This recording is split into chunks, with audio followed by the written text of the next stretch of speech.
Today we're going to discuss books. I'm going to put some affiliate links down in the description. If you click on those affiliate links and buy something, I get a little bit of money. It shouldn't change what the books cost for you, but if you want to support the channel, that's a good way to do it. Most business books are frankly garbage. They're either fluff pieces that are effectively autobiographies for people you've never heard of, or they are just one minor point stretched across 200 or 300 pages, or they're written like dense textbooks. I've read a few books in my day that actually have been useful to me. I'm going to go through some of those today and talk about them. For each of the books, I'm going to give a tip in terms of how I think you can get use out of the book. Okay, with that, let's get started. First up is The Goal. The Goal is a good read. It's written as a novelization. It's focused around manufacturing. I think it was written in the 80s.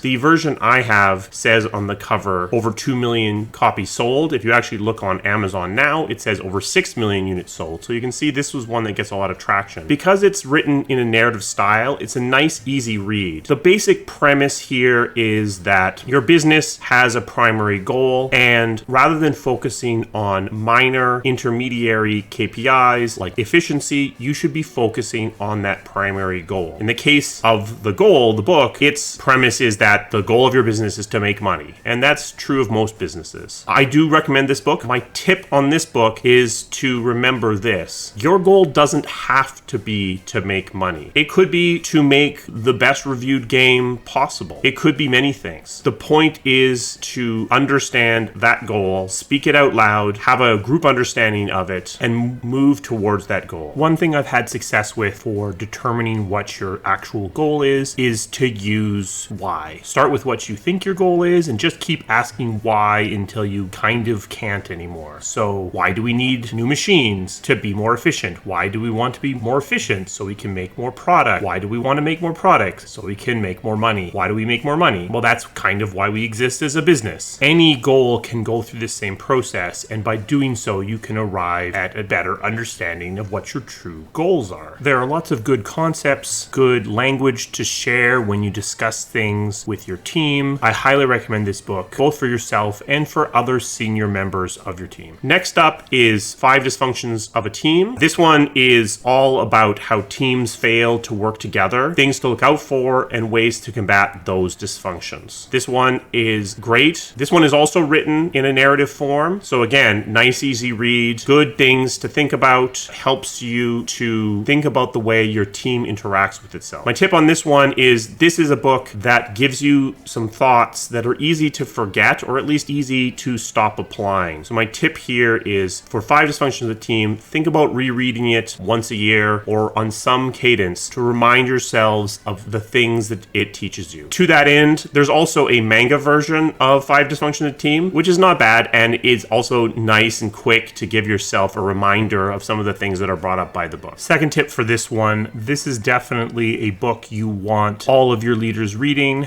and when you have a central leadership team, probably every single person on that central leadership team should read this book. It gives you a common set of language to hold each other accountable with. Next is a book that was actually published in 1932. That is Tested Advertising Methods. This one can be a little dry to read. It's actually a book that Ray gave me shortly after I became an executive producer, and it's all completely focused on the way to structure advertising, specifically with regard to making advertising for mail order products. The thing that's really interesting is that the mail order business and the internet share a lot of similarities in terms of the way you can gather data and the way you can track people's engagement in a particular piece of marketing. It also supports A/B testing, as you see in internet marketing. I love this book, despite it being a little bit of a hard read, because it introduces ideas around data-driven marketing. And it's amusing to me because it seems like marketing in games has to forget and relearn the techniques in this book every couple of years. This book is getting close to, I guess it's almost 90 years old now, and it still talks about things that you are going to hear talked about in marketing meetings to this day. So good read, a bit hard. My tip here is to read read this one before you have to get into a room with marketing, because it's interesting to map whatever newfangled terminology they've invented onto the terms and processes set out in this book. Next is a trifecta of books, a trilogy of books, which are the Jim Collins series of Good to Great, Built to Last, and How the Mighty Fall. These are well written. They're not narrative, but they're well written, easy reads. They're well researched, and they give you a lot to think about. These books are the summation of big, deep research projects to compare different corporations that would appear to have similar DNA and try to figure out why some are successful and some fail, and look for patterns of behavior, patterns in structure, other kinds of things that can point to the reasons for their success. Some executives are in love with this series of books, and reading them can give you the language you need to engage with those executives. If they're saying death spiral at you, you can come back with pushing the flywheel. And this language that comes out of the books can be useful to interact with a certain kind of executive. But that doesn't undercut the value of the books in and of themselves. They can lead to different ways of thinking about things. I would suggest here 2 tips on this series. It's just 2 things. Read all 3 of these books back to back, because I think you will see some interesting patterns around the things that he talks about. And then my second tip is immediately after finishing these 3 books, move on to my last book for today, The Halo Effect. The Halo Effect is a great book to read if you've read a lot of other business books, because it talks about the psychology of success and failure and the way we see things through the lens of context. So what is called determination in a leader at a successful company is called stubbornness or mule-headedness in a leader at a failing company, or even the same leader at the same company doing the same things at 2 different points in the business cycle. This book is great. It arguably could be said to be the last business book you'll ever read. It wasn't for me, but it does have an interesting effect on your memory of other business books that you've read. My tip here is read this after you've read some other business books, because I feel like if you read this one cold, it might not have quite the same impact as if you read it after having read a lot of the other entrants in this space. Those are the books for today. I have purged my library of most of my business books, so we'll see what else I can find or remember. We may do another one of these in the future. As I mentioned, again, I put affiliate links to these books for Canada and the United States down in the description. If you could check those out, that would really help the channel. A special thanks to my one member. If you are interested in becoming a member, there's a link for that in the description as well. For the rest of you, if you enjoyed this video, please give it a like so other people can see it. Let me know down in the comments other books or products you would like me to talk about. I will see you again soon. Thank you.